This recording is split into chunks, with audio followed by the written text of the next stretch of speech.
City Council, Highland Park, Illinois Committee, the whole meeting, February 13th, 2023. Will the clerk call the roll? Councilmember Tapia? Councilmember Stolberg? Do we have to call? Oh yeah, Don't we usually call roll? Yeah. Yeah. Sure we do. Can we identify those who are? Do we have to call? That's she's all. right. Closest, yes, closest. Yes. Okay, so is Councilmember Tapia with us? Okay, so there's no, okay, he's on a phone. Councilmember Stolberg? Yes, I'm here. Councilmember Stone? Here. Councilmember Bloomberg? Here. Councilmember Holloman? Councilmember Littwer? Here for a few minutes, I'm sorry to say. Mayor Rotary? Here, we have quorum.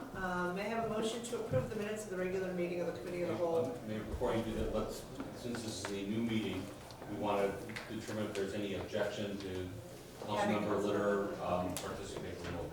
Any objection? No, I recognize It sounds like her. Okay, yep, you're good to stay. Okay, thank you. Thank you. Corporation Council, Only for a few minutes, though. only for a few minutes. Okay, with that, may I have a motion to approve the minutes from the meeting held January 23rd, 2023? Move to approve. Second. All in favor, say aye. Aye. Thank you. The minutes are approved.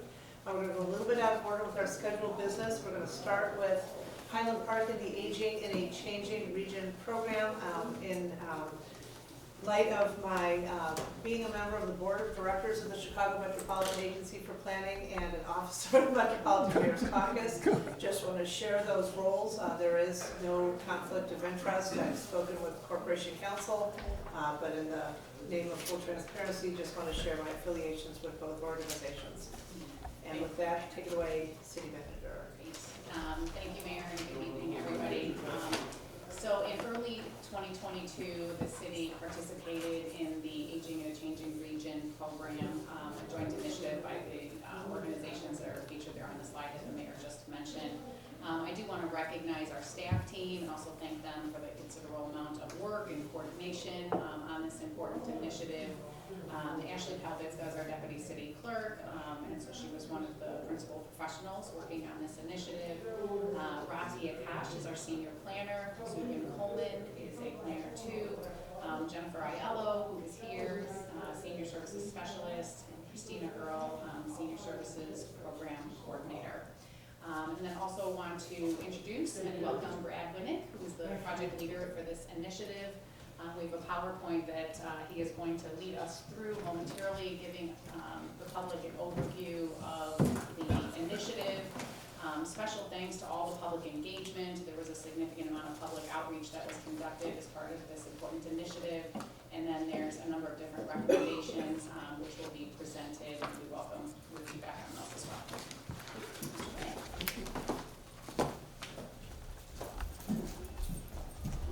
Well, thank you. I am the third partner in this project and the only one that Mayor Rotary is not involved with, since it's a one-person firm.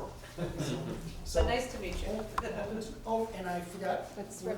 Oh, Yep. thank you. And do I just, okay, so this basically reiterates that there are three partners, you've heard of them all, and that this was completely grant funded by a grant from the Retirement Research Foundation, Foundation for Aging, and they just renewed our funding, so I'll get to do this next year with 5 more municipalities. So I want to just quickly jump into kind of a little bit of background context, if you will, and then get to the document with recommendations. So when I refer to aging in community, not always have people heard of that phrase. Often people say, oh, I know about aging in place. Well, think of aging in place, which is kind of dwelling specific. Pull back the lens and think about it's an entire community. So I try to espouse that aging in community is a whole of government, whole of community approach, and it's very consistent with a lot of the livable community, sustainable community sort of initiatives. So I'm very much trying to link aging in community with other important initiatives. So why is this a topic that Highland Park wants to discuss? Well, it's not up to me to tell you why it's something Highland Park wants to discuss. One of the things that I believe is what makes it an important topic in Highland Park is Highland Park's population is steadily aging, which comes as no surprise, I'm sure, to anyone in the room. And the little graph there, I very roughly pointed out that over time, over the last 20 years, Highland Park's 65 and older population has increased. Sorry to interrupt you. Our council member who needs to leave in a minute had something she wanted to say before she departed. Oh, Can I'm we sorry. give her the floor just for a minute? I'm Oh, sorry to stop absolutely, you. and I Right have in the no middle of idea your if I'm thought. talking too long. Not so- at all, not at Okay. all. But Annette, please go ahead and then we'll continue. Thank you for And she was at understanding. the public workshop, so it's good to almost see you again. I'm truly sorry to interrupt. Not at all. But I was fortunate enough to attend one of the community sessions. And first of all, I really wanted to commend both the facilitators and the staff on an absolutely remarkable job. And I really say that because the participation at the second meeting, which I attended, was really inspiring. And it was inspiring because of the range of people who were there, participated, who came up with really, really creative suggestions and thoughts. And because of it, in reading your summary so closely, I found so many of them really enumerated beautifully. And whether it's the vibrancy of the rec center and merging lobbies, there were so many wonderful suggestions that I just wanted to share publicly with my council members and with staff my deep gratitude for this initiative, because I really think in a world where we are trying so hard to be inclusive, at some point, because we have so much we need to do to make things even more vibrant, we will look to children, we will look to different groups, and we don't want to be ageist. And this is such a vibrant type of initiative that I just wanted to really commend you. I hope, I'm sure all my council, my fellow members went through this and saw the wonderful recommendations that you put forward. It's not to say there's a ton of work to do, which really will need to be spelled out in greater detail, but I love the fact that you said what this is and what this isn't in terms of presentation. So I just wanted to share that what I loved the most, truly, was the fact that you had people 60 and older who were really talking about what their life experience was, which meant a lot of 30 and 20-year-olds who were taking care of aging parents who've been long-time Highland Park residents, long-term Highland Park residents, and we don't want to forget them, and we want to keep all those families in our community. And I really felt that by including those voices, and as a former caregiver of an elderly parent, it was really wonderful to be able to look at all the options, the transportation, the wonderful things that we're providing, and we look to you for more ideas. So thank you for hearing me out. I apologize, but I need to jump, and I thank you all for what you're doing on this. Great. Thank you, and thank you for sharing your feedback. We appreciate it. Thank you. Okay. As a consultant for many years, I'll always entertain questions like that. And in full fairness, the fact that we got a great diverse population in the second workshop that council member attended is really due to my core team partners that did all the heavy lifting, getting the word out. So just jump back, just to repeat kind of where we were before. Highland Park's population is dissimilar to a lot of the other communities in the region in that your significant 65 and older cohort bucket is large, and it's largely, I use the word balance, you may choose different terms, by the fact that your 20 to 34 bucket is shrinking percentage-wise, so you can see the numbers in front of you there. I apologize if anybody's live streaming doesn't see the numbers, but they're all on the document, and they're all census numbers anyway. So as we indicated, the program had two public workshops. One was in the ballroom, one was in the, I didn't know what the one of the salons at the Civic Center. And I think part of the reason the second meeting was a little bit better is it's hard to make the ballroom feel like a big, like an engaged, intimate space. Much easier in a smaller salon room. So, and we got a good crowd. So we also got, and again, thanks to my colleagues, my core team partners, we got over 400 folks who filled out mostly online. There were some hard copy, but mostly online. And this was, I didn't put in many of the charts, but folks from their 30s into their 90s who filled out this resident input form. And just some of the key themes I won't reiterate, but we talked about how people get information, what existing programs and services they use, and housing was a big priority, big issue. And to underscore that, the graphic to the right, so I asked 2 questions at the workshop. The polite question, and these are questions that were also in the resident input form, is whether people's current housing meets their current needs. And as you can see, 90+% said yes, absolutely, of course.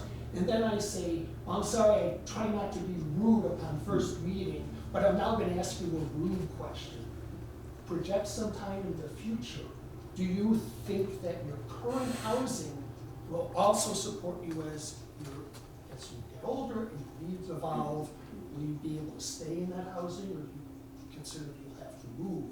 As you can see, much closer to a 50-50 breakdown, and I euphemistically say, and that's of the folks that are willing to actually think ahead, because none of us like to do that. So even factoring in folks who may not want to really think about it. So that's a big issue.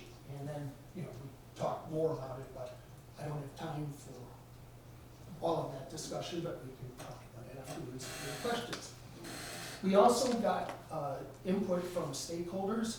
This was all in online forums. So we got staff, some elected officials, municipal and township, and asked for their comments. A couple of key things that they say that their residents have limited knowledge, limited knowledge of all the services, so people are very candid, which is good. That's me evaluating whether or not they're telling me what makes them look good or what they really believe. When they said they have very limited knowledge, I said, okay, good, you're gonna be candid here. But that they identified names of, not surprisingly, Laura, Christina, and Jennifer as being, amongst the experts for whom they can go for guidance. I also asked them to give their assessment as to how well Highland Park currently supports aging in community. And most of them felt that the community is doing a good job in supporting aging in community to date, and then specifically identified municipal and Moraine Township services.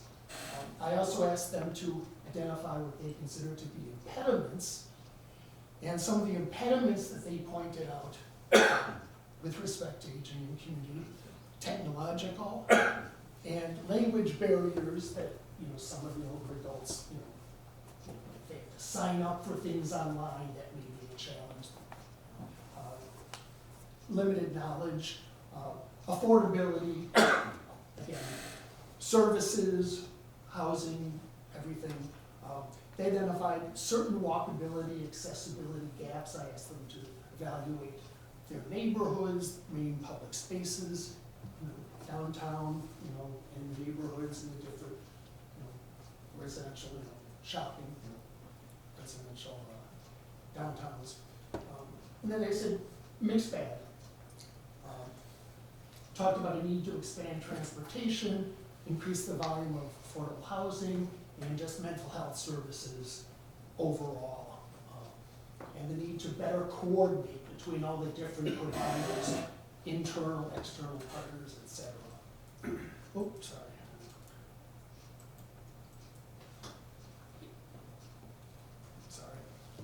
So I put together a guide, and I believe you've seen the guide. It's designed to be readable. It's designed to be easily legible so that it can be put online or printed.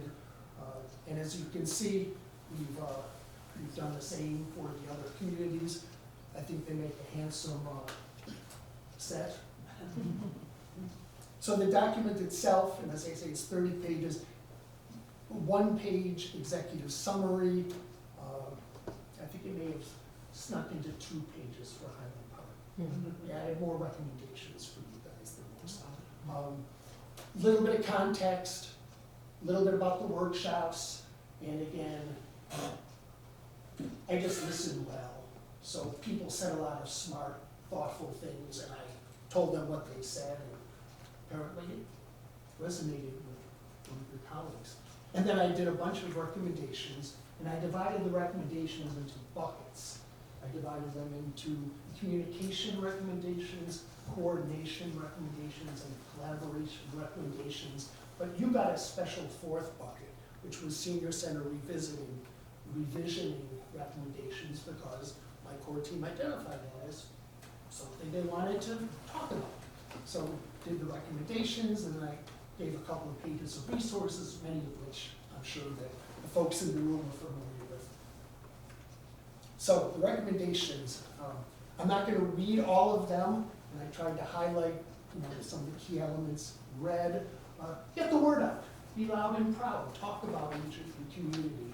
You might need to educate some folks as to what that means. Publicize existing programs.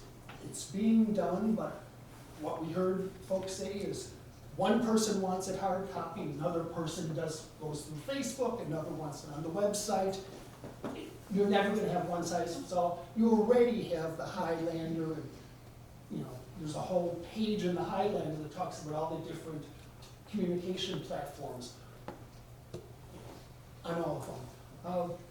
We heard folks say that it's great to have information physically available at the senior center. It strikes me that having maybe a satellite resource center, in this neck of the woods might be of some value. And I say practice anti-ageism, not because I picked up any bad vibes about ageist, but what I suggest people do, be very thoughtful. And I know it's very easy, and we all see it in media, to make sure that we are speaking of and addressing and referring to the older adults in the community as resources and as assets, rather than simply defaulting to a neediness or a medical lens. Easy to do, and it doesn't, we're not being, Pollyannish that we don't need to support people, but don't immediately go there, because a lot of communities fall into that trap. So, coordination recommendations, because you've got so much going on, I couldn't even get the coordination recommendations on one slide. So some of the key points, or whole of government approach I spoke about earlier, and incorporate aging in the community into what you're already talking about and working on. I did not want to structure a program where I'm going to put together a full plan, which everybody will think of as, oh great, just what we needed, another unfunded mandate. This is not. This is a recommendation how you could augment and link some of the things you're already doing. You just talked about complete streets. Complete street policy absolutely connects to aging in the community. I also suggest that departments and sister agencies review existing operations and programs. Let's think about it. If we were not engaged, if we were coming in from the outside as an older adult in the community, maybe new to the community, how would this work physically, the way things are said, even the documents that are readable? I got the sense that many departments are really, really happy that you've got your cadre of experts. But I also get a sense from talking to older adults, sometimes when they go to a particular department, they don't know who in public works or in finance might be the one who might have the most attentive ears to aging and community issues or issues of an older adult. So maybe designate a liaison. Maybe the different department liaisons can get together periodically and share best practices with their hearing, with their learning, and guidance documents. And I say this to a community with a comprehensive plan, which is how many decades old now? So again, as you are augmenting your various plans, and I know you work with strategic plans and you do, neighborhood kind of oriented plans, look at them all from the aging and community perspective, link them through that lens. And if you do ever redo a comprehensive plan, I gave a couple of specific recommendations as to how aging and community could be a chaptering or a theme too, depending on the approach. The next several were all housing stock. Again, housing stock issues, one of the lenses, you've got all the other lenses, also is the aging and community issue, specifically as the folks who said that they weren't sure where they could live next, and they love Highland Park, and they wanna stay in Highland Park. Maybe there's some missing middle type housing, that's kind of a new phrase, it's trademarked, but it's smaller, so it's everything between single-family homes and multi-unit buildings. It's, side by sides, it's quadruplexes, it's courtyard homes, there's a whole bit. Accessory dwelling units, we've already talked about. A number of communities are starting to consider whether and if and how they could work. I know Highland Park has a legacy of supporting affordable housing, and part of that is the Housing Trust Fund. You've forgotten more about it than I'll ever know, but I do know that there are potential set-asides, and possibly, maybe there's an aging community, maybe there's a bucket that can be established, and part of the funds that, accumulate in the Housing Trust Fund could be specifically designated to support aging and community type housing.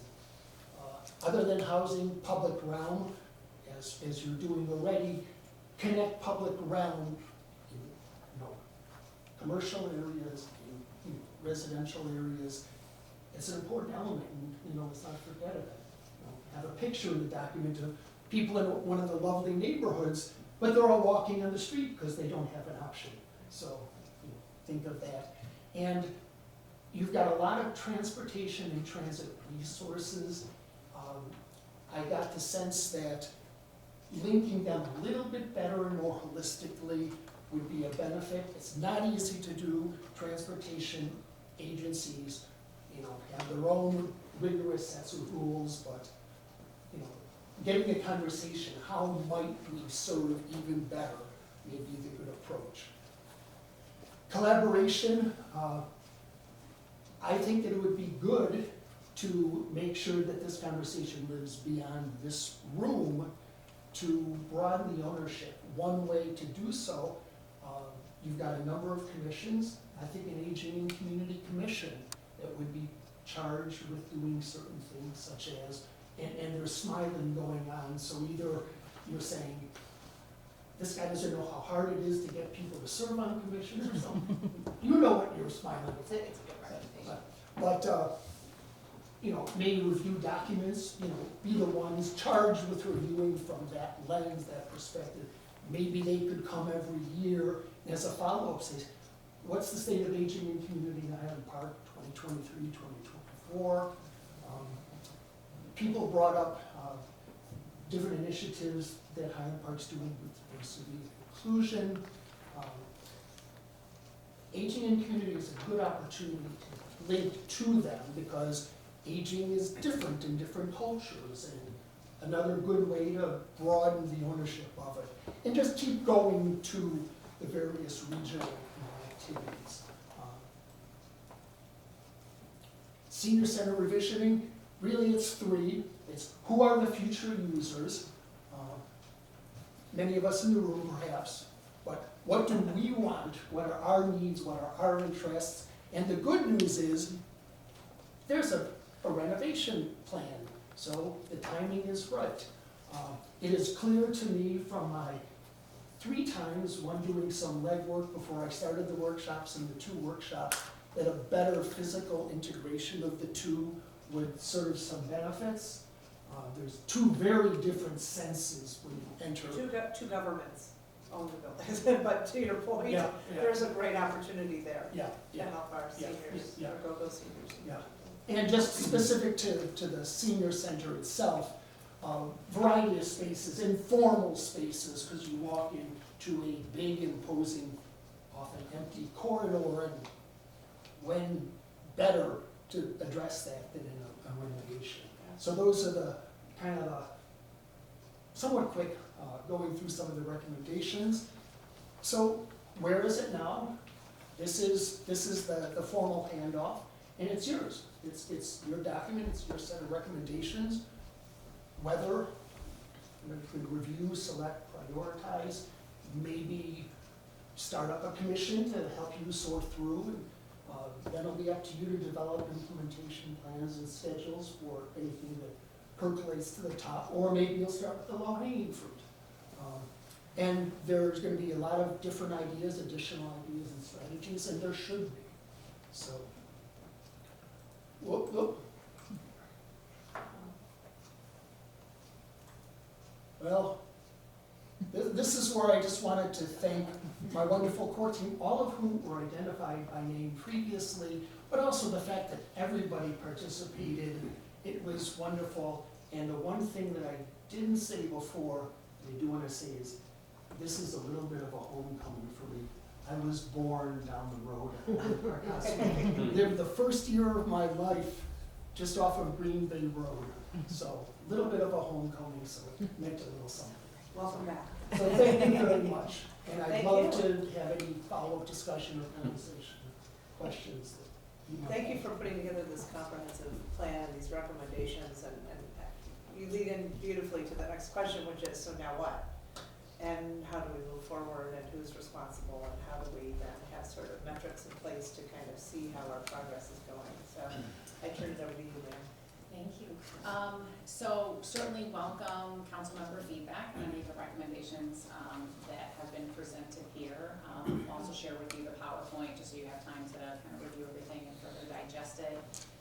In terms of staff's next steps, our core team is going to be reconvening, and then we will provide a report and recommendation to you for formal consideration as well. And so that could be kind of the next opportunity for you to opine on something specifically, and things that we think are manageable this year, things that we would put onto a longer term timeframe. Okay, I mean, I think there are plenty of sort of buckets that we can focus in on and do it in a comprehensive way. So I just, if in 90 days, do we want to make sure that we're sort of talking about next steps, or from your project management standpoint, how do we move forward? Yeah, that's a good time frame. We haven't, I guess I'd be in a better position to know the exact time frame after the team meets, but I think 90 days, we can definitely do a check-in if you're comfortable with that. Thank you. Michelle and then Kim? I'm just curious, and I don't know if it's a question for now or maybe for the future investigation, about how, in terms of housing, obviously a critical need, and I've moved 2 parents to this community as seniors, but I'm curious as to how we compare across other communities, because we do have the dedicated housing at Piers and the senior housing over in Sunset Park, and we have a bunch of different dedicated senior communities. I'm wondering how we stack up against other communities, because I feel like we have made big investments in that area. And I think affordable housing will always be a need, but in terms of specific to senior housing, how we're doing, I think it'd be interesting to understand, because I think we have done a lot right in that regard. Not many communities I'm aware of have such dedicated housing. Do you want to answer that, or? No, I'm not qualified to answer that, but I'd like to add to it if I may. Sure, I know we always have a waiting list far greater than our inventory.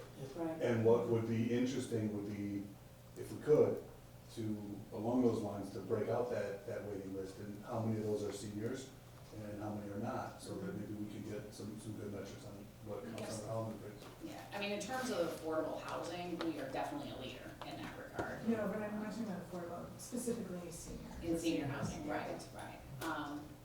So there are different things, I think, where other communities are regularly contacting us to say, hey, can you share with us information about X, Y, Z? So the zoning modifications that the city council approved several years ago, which now we're seeing the effects of that in terms of more multifamily housing in the area. Those were very sound policy decisions that I believe were implemented because there was a housing type need that was needed into the future, and then you made that policy decision, and now we're seeing the positive effects of that, so people can, sell their single family homes and still stay in the community where they raise their kids or be close to their kids. Transportation is another area, the senior connector. Our senior center staff is regularly looking at different types of senior programs and initiatives, looking at other community initiatives. Hey, what can we implement? How much is it costing you? What are the effects and so forth? But again, we too are a leader in many of those programmatic areas.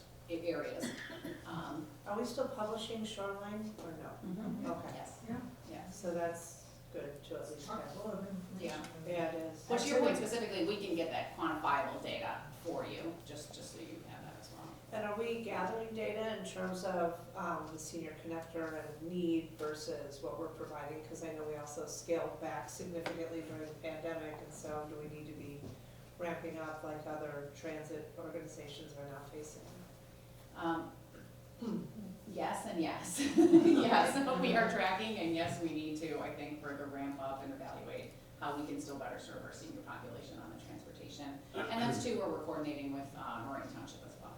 Great, I know Kim had that. Yeah, I know that ARC, for example, has weighed in quite a bit on active transportation for seniors and the possibilities for sidewalks and bike lanes and all of those sorts of things being good modes of transportation for people who can't drive anymore. And I'm just wondering whether there's, you suggested a commission. I'm wondering whether there's a way to do training for our commissioners who already are on the 18 boards and commissions we have. So that there would be people on each of those groups who would have this expertise and who would have knowledge of this report. So for example, transportation being the main one, have someone on transportation who has this perspective. A lot of people on our commissions are seniors, are retired, so it may be helpful to sort of integrate. That's a great idea. That's basically saying, almost parallel to the recommendation I made of, kind of have local, departmental by department by department, kind of point persons, liaisons. You're suggesting a similar structure with existing commissions, if I'm getting it correctly, which, great idea. I never expect I'm gonna be the smartest person in any room, so not to worry. It's a great idea. I should have had it. You're welcome to take it and use it. I just wanted to, just a little bit, if I can give my perspective. Having now worked with, we did 5 communities last year, and there was actually 6 this year, because 2 kind of went in together.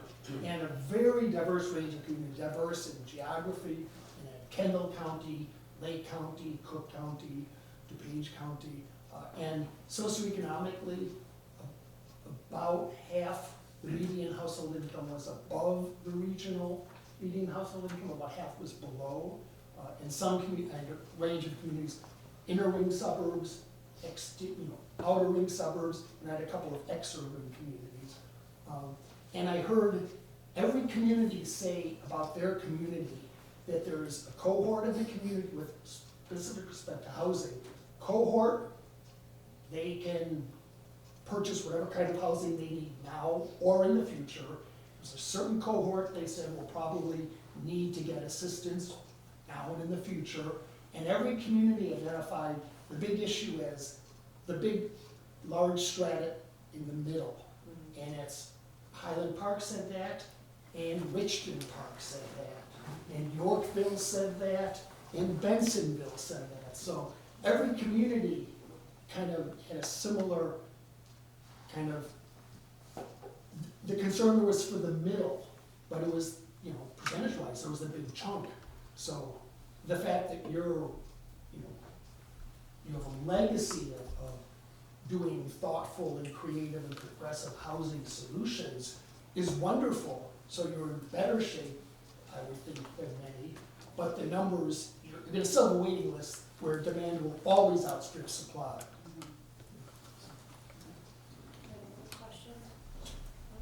This is wonderful. Thank you very much.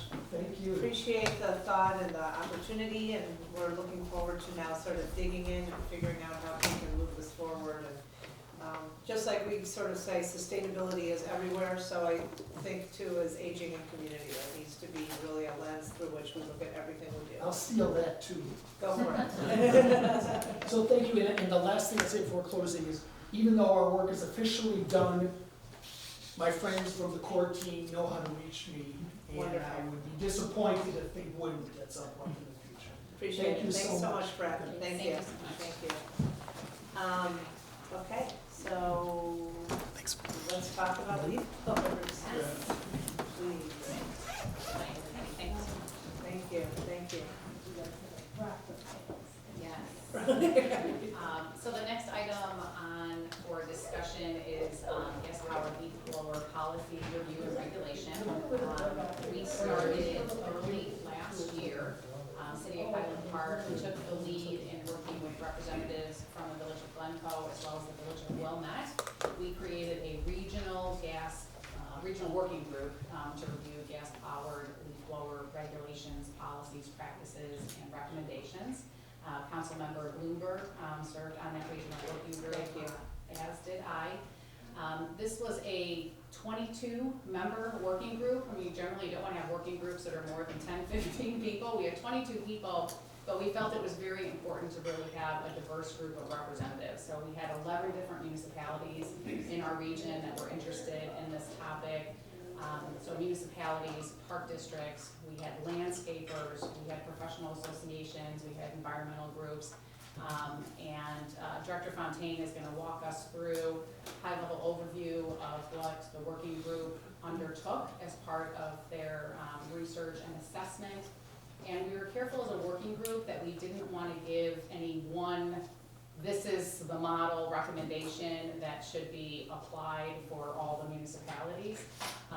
We really just wanted to provide policy considerations for each municipality to take back and determine what is best based on the corporate authorities of that respective community. We do have several recommendations that will be presented in short order, and based on policy feedback, we will follow up with some neighboring communities that are interested in working with us in terms of our next steps. Great. Okay. So the staff's requesting this evening feedback on the recommendations related to regulation, education, and outreach, and related to the use of gas-powered leaf blowers in Highland Park. Quick agenda for the evening is, the regional working group, as Gita has presented, summary of our current practices and regulations, and our recommendations and suggested policy implementation and next steps.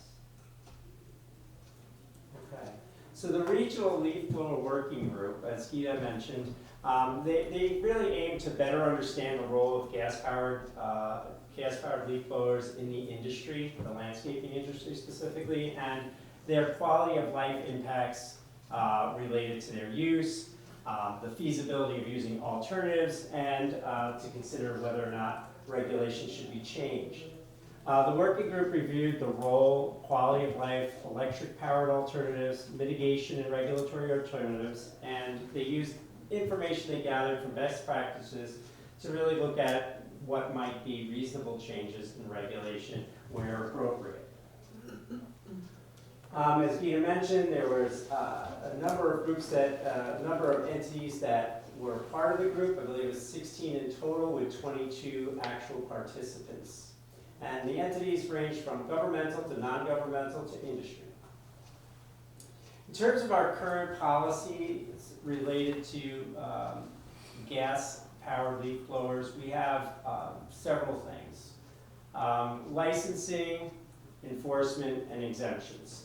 So we'll go through those three topic areas related to this matter, starting with licensing. So landscape professionals are required to obtain a license per chapter or section 102 of our code. That license valid for a calendar year, January 1st to December 31st, $100 fee, and involves an application, and technically it's referred to as a landscape professional / pavement sealant license application.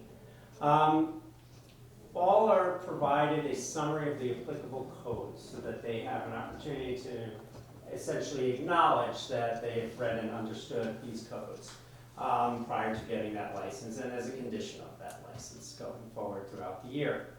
Those licenses need to be renewed each year, and so we have multiple repetitive applications, as there are a certain standard group of landscape professionals that work at Highland Park and the neighboring communities. In terms of enforcement, gas-powered leaf blowers are prohibited from May 15th to October 1st in our community. Times of day are also limited to 7 a.m. to 7 p.m. during the week and 9 a.m. to 5 p.m. Saturday. In terms of enforcement, calls for enforcement and responding to complaints. The Department of Community Development, our inspection unit, responds to complaints regarding leaf blower compliance issues. And the way we do that is not by interrupting otherwise scheduled inspections with regard to buildings or other property maintenance, but rather to conduct a set of unannounced, random, citywide sweeps for landscaping licensing and landscaping, the use of leaf blower compliance. And so what we do is we take about 2 days per month during the months that the gas-powered leaf blowers are prohibited, and we will patrol the community and issue tickets accordingly for either lack of licenses or lack of license and use of gas-powered leaf blowers during prohibited periods of the year.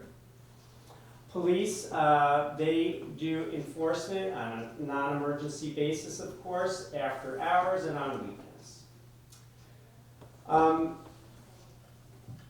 When someone is seen using a gas-powered leaf blower, the inspector will approach the person and explain that that is not permitted in the community, and will take note of the landscape company that they're working for and issue a citation to that company. If they do not have a landscape license, they will also be issued a ticket for a citation for that as well. Fines range from $200 to $500 as decided on through an administrative hearing process. There are some exemptions to our code. Golf course grounds maintenance is exempt, and you are allowed to use during, from May 15th to June 15th, you're allowed to use gas-powered leaf blowers for roof and downspout cleaning only. And Steve knows all of this already. Right, Steve? So, quick findings for the working group. Complaints focus on quality of life issues related to sound emissions. However, there are also concerns about air pollution from gas-powered leaf blowers. Electric-powered alternatives are significantly more costly to purchase and operate, and they are not as effective in terms of addressing local needs. We have a robust tree canopy, highly manicured lawns and grounds with lots of landscaping, and so this makes electric alternatives economically not viable for the industry at this time for our community. The working group reviewed a number of expert reports, if you will, that were developed by consultants and took a look at, well, what type of policy alternatives might be appropriate to consider. Of course, in addition to the no change alternative, and I do mention to the council that most communities do not regulate these types of leaf blowers. But the North Shore community, several do. Many do, and we would like to have, among other things, some coordination about how we do that. And so the working group offered 3 policy alternatives to consider for those municipalities seeking to limit the use of gas-powered leaf blowers. A 4.5-month restriction, or what we might call the summer restriction, a 9-month restriction, which is a non-peak season restriction, and a 10-month restriction, which is an all but fall restriction. We can call that those monikers for each one. Again, of course, as Gita mentioned, this really depends on the community, whether this is appropriate for them, and so we're talking about it as appropriate for our community because we do have an existing law, and the question is how would we like to change it? Staff has reviewed the reports and considered this topic and offers the following recommendations for council. 1, to consider limiting gas-powered leaf blowers to peak seasons, spring and fall only. So that would mean that they would be allowed for 8 weeks from October 1st to November 30th, and 4 weeks from April 1st to April 30th. Now, I did put a note on there, a star. Council might want to consider extending the spring permission to May 15th, which is what is allowed now under our current law. Overall, even did that extra 2 weeks, this law would greatly reduce the number of months gas-powered leaf blowers can be used, from 7.5 months per year to about 3. The impact would be to reduce sound emissions and quality of life issues associated with that, as well as pollution-related issues that arise from the use of leaf blowers that are gas-powered. It's a little bit underappreciated how much pollution some of these small engines do make. They are not controlled like cars and trucks. Some of these small machines can out-pollute a big pickup truck very easily. And so those are things to really consider. They are not the same kind of engines. They do not have catalytic converters or the smog pumps that vehicles do. They also create low-level particulate matter pollution. And these things, the particulates like this are very, very damaging to people who have asthma or who are elderly and have troubles with breathing for whatever reason. And those low-level pollutants really come from just kicking up the dust, pollen, and dirt off the ground and creating dust storms on a localized level. This happens around construction sites too, and we have different laws to try to keep the dust down there as well. And so one must think about those types of pollutants as well. We will say though, anecdotally, our complaints that come in from our community and others are really sound-based. That's the primary quality of life concerns. But I do highlight that there are other types of concerns as well. Kim, what did you want to say? Thanks. Do you want to get input on each one of the recommendations Yeah. as we go? However you'd like, all right? Sure. Might as well. And one of the things that, in terms of the dust, it's a really good point with the particulates. Unfortunately, all kinds of leaf blowers kick that up. That's correct. Even electric. Yeah. Just in terms of Correct. timing though, we are recommending a phased-in approach with this, just so we can Yeah. undertake education, but yes, welcome your feedback. Okay, so, are you ready for us to say what we're I thinking? could, if I could go through the 4 and then come back, Sure. that would be just, I Okay. think, easiest, Mayor, if that's okay? Sounds good. All right, so number two is staff's recommendation to improve communication. So create and distribute informational door tag, okay? So this is it was in the report, it's a great idea that can aid our inspectors and others with helping really bridge the gap, the knowing and doing gap. So where you have property owners who have landscaping company that's in violation,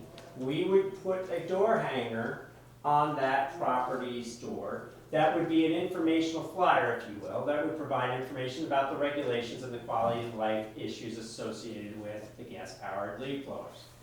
We're in hope there that folks who are educated about the laws and policies will have conversations with their landscape contractors regarding compliance and will hire folks who actively comply with our codes.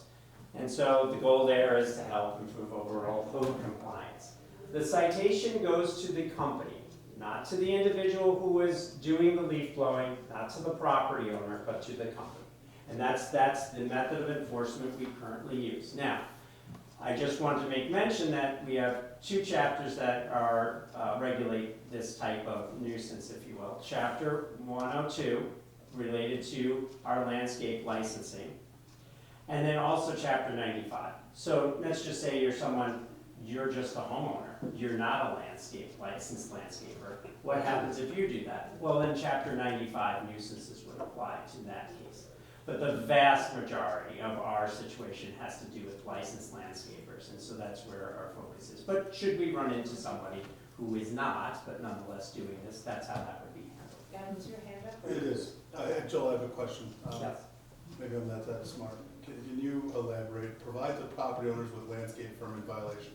So XYZ landscapers in violation, we run up a door tag to 11,000 homes? No.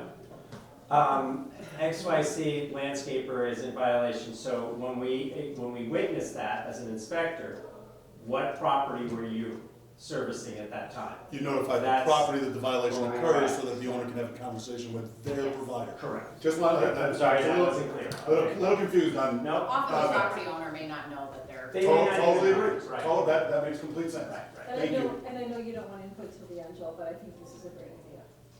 I really Okay. like bringing. No, it was a good question. I'm sorry that wasn't clear. Yeah, not to all, it's just. Could get expensive. Yes, exactly. Okay, so, again, to improve general awareness, and this goes to your point, Linda, how do we get to the broader community? Well, we're talking about developing general education and outreach about the quality of life issues and communicating through various modalities that we have that are efficient and cost effective in terms of how to approach that. Not the door hanger way, but rather, our social media, et cetera, and our highlight. Okay.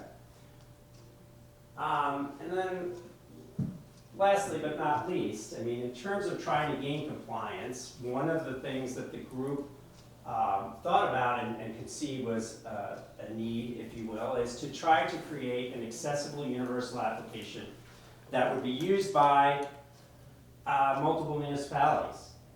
These landscape companies work throughout the North Shore. And the North Shore is the area of the state that has a significant number of policies that regulate these types of leaf blowers. So why not try to coordinate and make that easier? It would make it easier for the landscape industry, and making sure that those applications and those requirements are available in English and Spanish is very important to making that accessible to all who run those firms. So They that can was still the pay to each municipality, but they have the same application fee to send everybody. Like a universal app. First of all, Tony, thank you for participating in this task force. Kim, you have your hand up, and Tony, you have your hand up. Just really quickly, I'm just gonna violate your instructions once more. I love this idea. I think this is really great. I think it really will help the landscapers, make things easier, more straightforward, streamlined for them. And it'll help us have uniform regulations for potentially municipality to municipality where these folks work. Great. Okay, Tony. So I agree with that. One of the things that came out of the process, we were preliminarily driven by the noise complaints. That's the main reason for this. In the process, we took a much deeper dive. Necessarily, the conversation went in a variety of different directions. And, for me, I discovered how hard it would be to regulate a variety of these environmental issues that are also associated with gas-powered leaf blowers.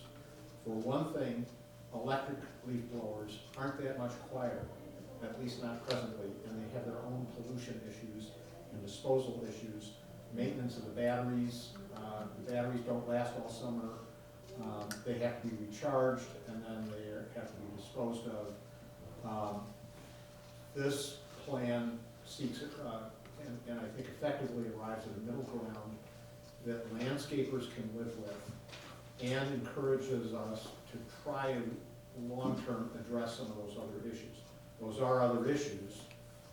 Switching from gas to electric isn't necessarily going to solve them. Reducing the amount of use of leaf blowers in general will effectively reduce the imposition of the noise that they make. It won't eliminate it, but it is something that, based on the industry representatives that were there, the industry can comply with these things and get their jobs done efficiently. Yeah, that's very good points, and the reports do show the significant cost differential, Rob, which is not a minor matter. Right. Something like 10 times. Right, thanks. Michelle? Can you go back to the slide that had the dates? So, are we still assuming that there would be exceptions for golf courses? Yep. And what portion of our noise complaints are related to golf courses? None that I know Not a of, lot, maybe no. 2 in the time that I've been here that I recollect. I would have to do research. Alright, Most so of them that's are in residential it's primarily a neighborhoods. residential issue. Yeah. Correct. And what do we do about okay, so the winter months, are we really eliminating anything? That's what it says. Like, I feel like Nobody's out we're there. just, like, you can't have pickup anywhere after December 1st for homeowners, right? That's the last day. So It's more the. It's this is incremental, yeah, you're this isn't absolutely right. really, other than making it a little more complex for somebody who's like, has to know 2 dates instead of the October 1st through May 15th. I mean, it's really just putting a gap in the middle that isn't useful anyway, so I'm not convinced that this is actually making a difference other than on paper. So to me, it's much easier to tell the landscaper, okay, you got October 1st until May 1st, and that's it.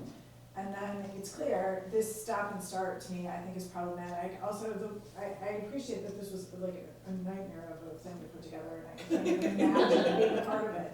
But what I am disappointed in getting was like, I thought we were gonna get a universal, like, we all agree to Right. this, and we would have this across. Every city would be in. Every city would engage it. So we have the application, I think is great, and all of the incremental stuff, but in my opinion, I'm not seeing a compelling reason to change our policy from what we have, which we are still going to get noise complaints during, because I'm guessing that they're during the time period of October until May, we're still getting noise complaints. So I guess, given the fact that there isn't some universal, agreement on the time period, I don't feel a need to adjust ours, because I just think this can be more confusing. If you told me that everybody was on board with this, I'd be like, yeah, great, but that's not the case, so I guess I don't feel like we have a compelling reason to change ours. Because I think ours is already pretty restrictive. Do we know what other communities are on board with the same recommendation? Steve is So, laughing. I've sat through these meetings. Nobody knows. There are They're all over. seven municipalities that are recommending this timeframe. So stopping in November, at the end of November. Right, provides a little bit more restriction, but totally. Is there a way that we could, So that's why we have talked about, we had a managers meeting where we had talked about, okay, so we're all presenting generally around the same time frame to our corporate authorities, depending on the feedback that we get back, then we would kind of all work together in terms of, advancing those next but I steps. agree with Michelle's point. Yeah, it's great if we can all get on board, but if we approve it and three other communities are like, nah, Right, and I was gonna say the very same thing, it looks nice on paper, but realistically, Joel, and I appreciate all the work, nobody's using a leaf blower in February. So, Well, right now, maybe it's gonna work. maybe, Right. but so how do we engage these other communities for a coordinated approval? Yeah, March, well, you have to start in March for Yeah, spring spring cleanup. cleanup. So I think this is not enough time for spring cleanup, by any means, especially with global warming. You don't have a lot of landscapers doing spring cleanup in March unless you get a really warm March. I mean, it could snow in April still. Most of them, and I have hundreds of landscape contracts, most of the contracts are April through November. Okay. Just as a, in mentioning all these We're going landscape. through June at least, April and May are spring cleanups, right? April for sure, May is getting a little late. I feel like 1 month for spring cleanup is not enough. They're starting. But stuff is starting to grow, and so they No, I kind of. understand, but it's like March 15th through June. It's totally 1st. weather dependent. You could Yeah. have a season where the spring cleanup doesn't get started till May 8th or later.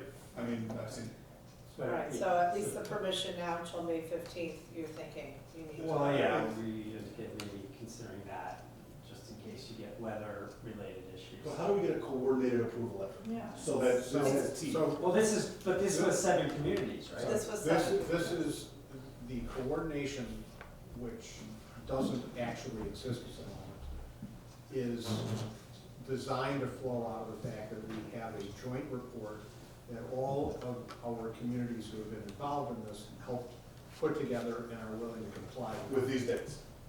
Yes, I Okay. think. What as I seven recall. are we talking about? well, again, no one has affirmed that their corporate authorities are all on the same page, but the groups, that are presenting generally around this time frame for consideration, Deerfield, Glencoe, Highland Park, Lake Forest, Northbrook, Wilmette, and Winnetka. All right, if they all got on board, okay, but I still think that 4 weeks is not enough in the spring. Like, I'd be surprised if everybody's gonna agree. Well, it sounds like they're willing to go until May 15th. 6 weeks. I think it's more reasonable, especially in our climate. Yeah. Well, in our current climate, but as the climate changes and spring gets earlier, we might have to shift that. So we can meet once a year to change things. Yeah, it's not gonna happen. And right now, we put that caveat in, Dean and I, because, right now ours is May 15th, right now, right? So we allow until May 15th now. Now, this would not allow the March situation that folks were talking about. And you're right, the winter, it is, a minor, utilization relatively speaking. Yes. And what were you gonna say? Oh, sorry. I think you'll get a greater chance of getting other communities on board by being a little more liberal. That's the issue that's. Yeah, let's like back it up. By doing the May That's what I was gonna actually Probably ask. true in the conversations that we participated in. Right, and there are some communities, yeah, that just wanted to participate, but have no interest in doing anything. So will you be going back to the Yes. working group and saying that, you know, whether or not we agree to these four things? I Okay, think so maybe then you it's can a come, day. then you can come back to us and say, yes, we've got X number who have agreed to this and we can move forward. So one question that keeps popping up in my least favorite place next door is why do we not have leaves just sucked out of the gutter like Winnetka and Glencoe? And would that mitigate some of this leaf blower use or not at all? Into our sanitary?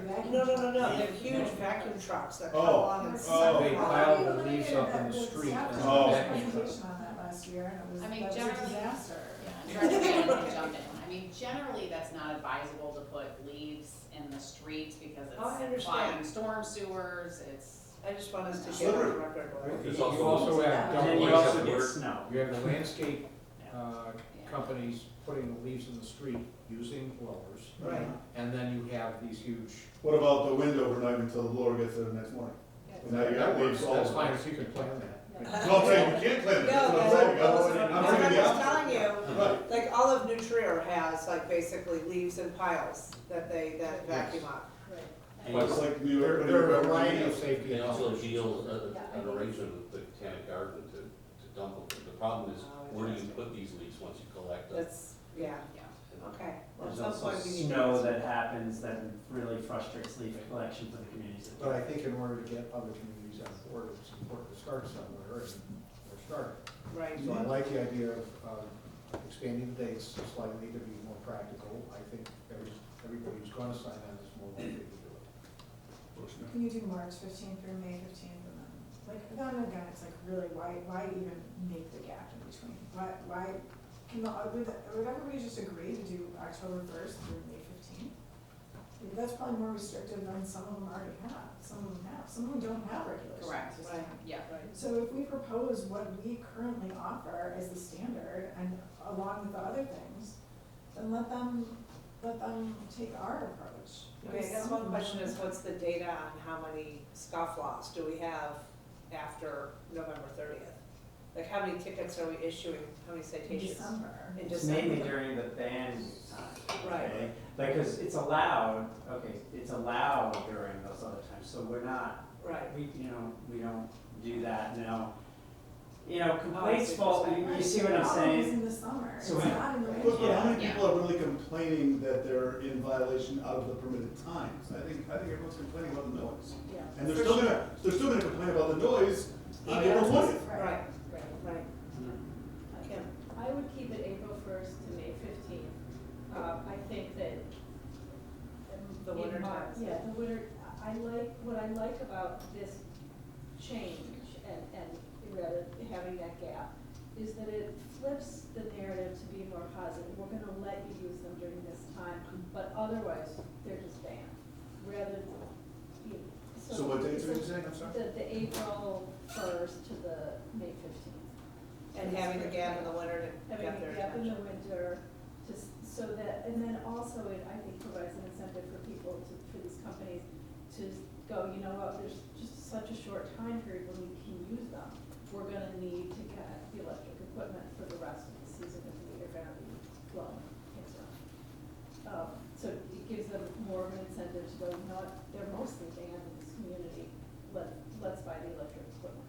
And I think the other piece of it that I hope will maybe come next after the leaf blower recommendations is more work to perhaps change weed ordinances. I know we've already done that in Highland Parkway with some of the other communities to enable people to put in more native plants and less lawns so that there's less need to be using leaf blowers. Still trees, they're still leaves, it's not gonna change. Well, but you, Michelle and then but Tony. you leave the leaves in the planting beds, they're only bad on. People the in lawn. manicure yards, that's a long way to go, but I think what we're doing here is we're creating a gap and we're telling landscapers, we're giving them more regulation, we've got a really good reason to do it. It looks bad from a perspective of like, we're taking something away from them.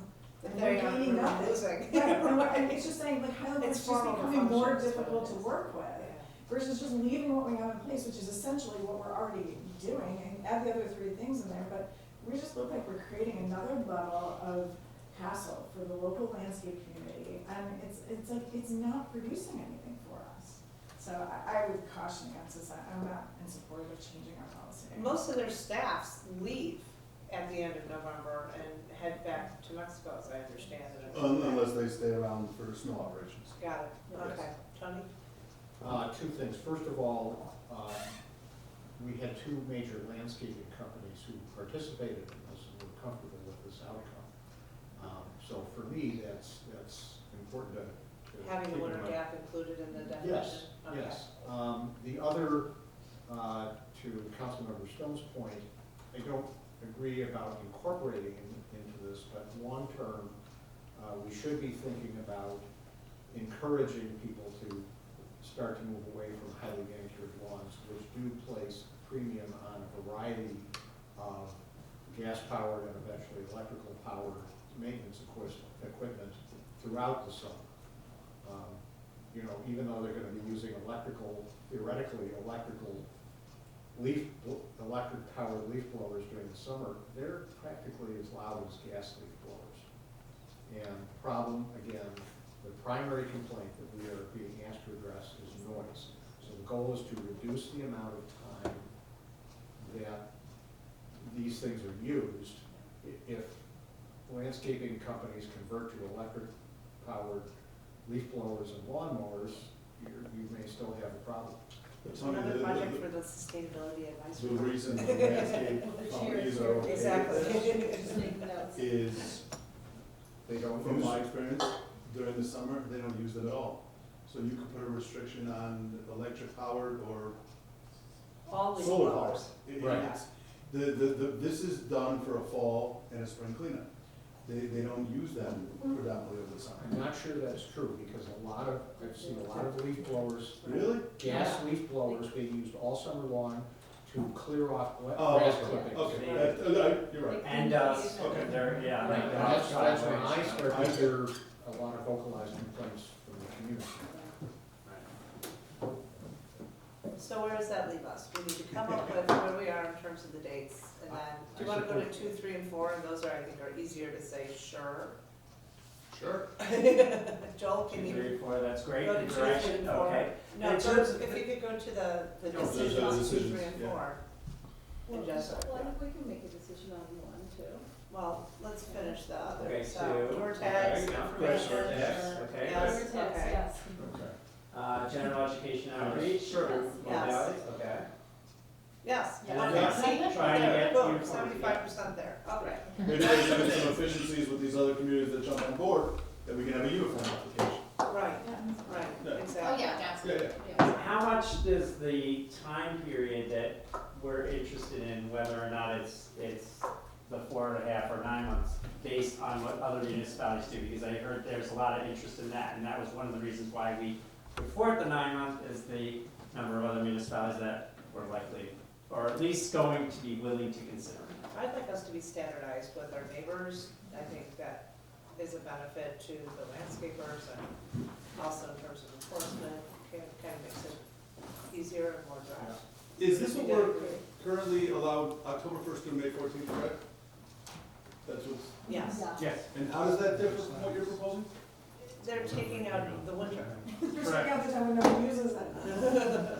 I'm confused, and I work with landscapers all the time. So it's sort of, one is the same as the other.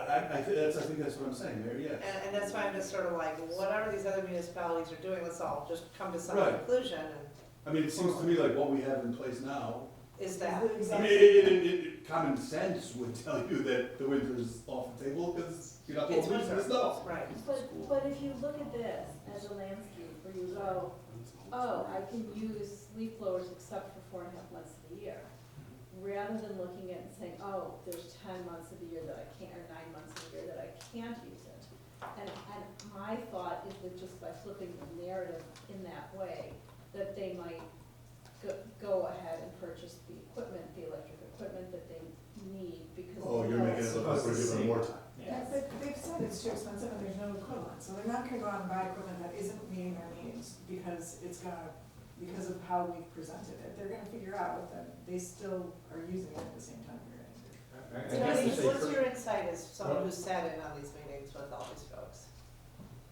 again, since the industry representatives were comfortable with the proposed period of time, I would be comfortable with that or something close to that. And I have to say, while I appreciate the encouragement to purchase electric equipment, nobody's gonna do that right now. The industry, the costs and the efficiency of that equipment is just not there. If we wanna do something long-term on our own, under other circumstances at a different time, that's a different discussion, and I'd be interested in it, but really not gonna be there right now. So you're saying that they're using gas leak blowers during the time frame that they can, and they're not using leak blowers the Pretty rest of much. the time? Yes. I know that at least one. Or they're using gas-powered leaf blowers. And trying not to during get the summer. caught. Yes. Yeah. Well, aren't I they using? know that there are some, there are, There are some uses, there's some use of electric powered equipment, otherwise it wouldn't be sold anymore. It's on the market, but it's going through a period of time where the cost is not coming down and the efficiency of the equipment or the power of the equipment is not where That's the landscapers bigger factor. are ready to buy it yet.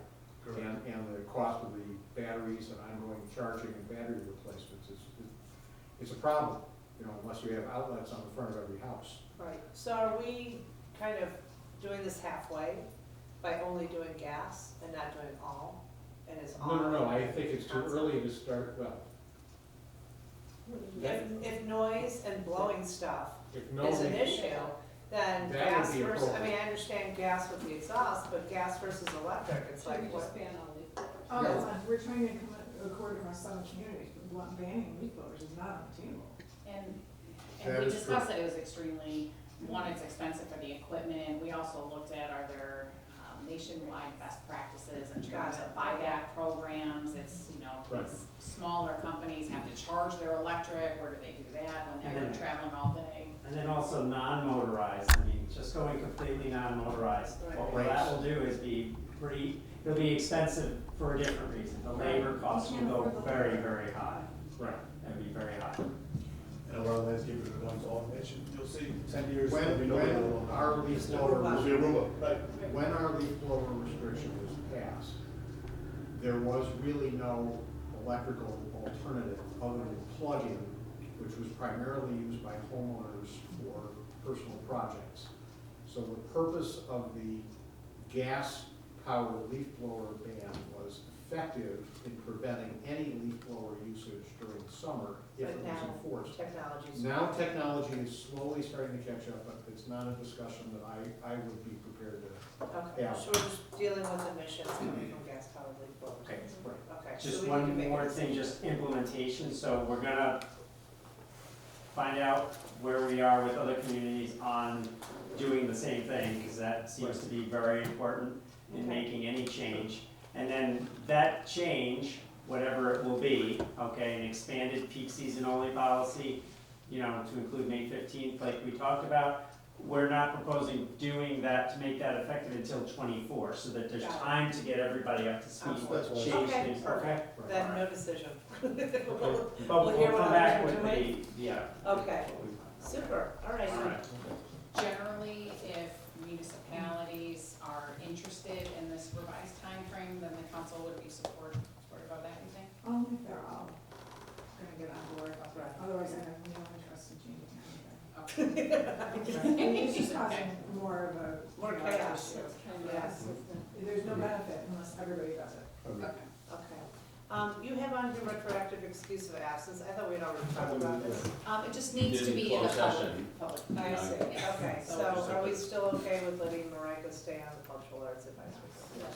Yes, okay, so we need to take actual action in our Yeah, next meeting. it's the only thing you can actually vote on in your committee of the whole. Sounds good, okay. So do we need like a Do motion? you need a vote? Okay. Okay, I'll move to put Marika on the cultural arts. advisory Excuse the last act. And excuse that, yeah. Thank you.